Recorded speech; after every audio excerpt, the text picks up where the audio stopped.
I've spent the last 20 years with sawdust in my lungs and a hammer in my hand. I know what it feels like to build something that lasts. In my world, a level doesn't lie, and the grain of the wood tells you exactly what it wants to be. But a few months ago, the floor fell out from under me.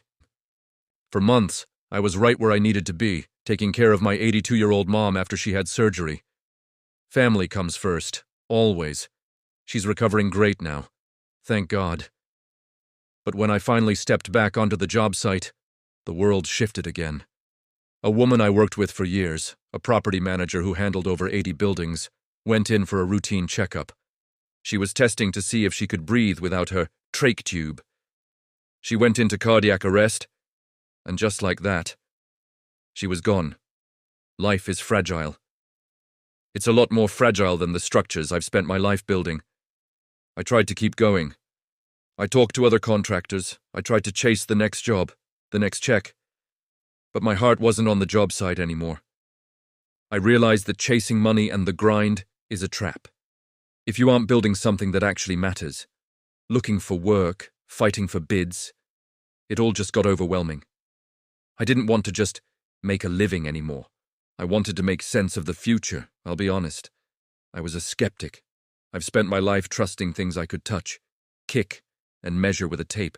I didn't think a computer program had anything to offer a man who works with his hands. But I gave AI a try. I took the niche I loved, sustainability and the future of our planet, and I tested it against this new technology. And that's when it hit me. AI isn't just a hammer, it's the entire toolbox. Every tool I need to build this new vision, the research, the writing, the design, the logic, it's all in one place.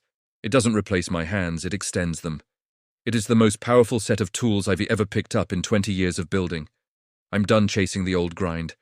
I'm back to doing what I do best, building things that last. Only this time, I'm building for the future. We aren't being replaced. We are being asked to grow. We're using technology to clear the noise so we can get back to the art of being human and the work of restoring our world.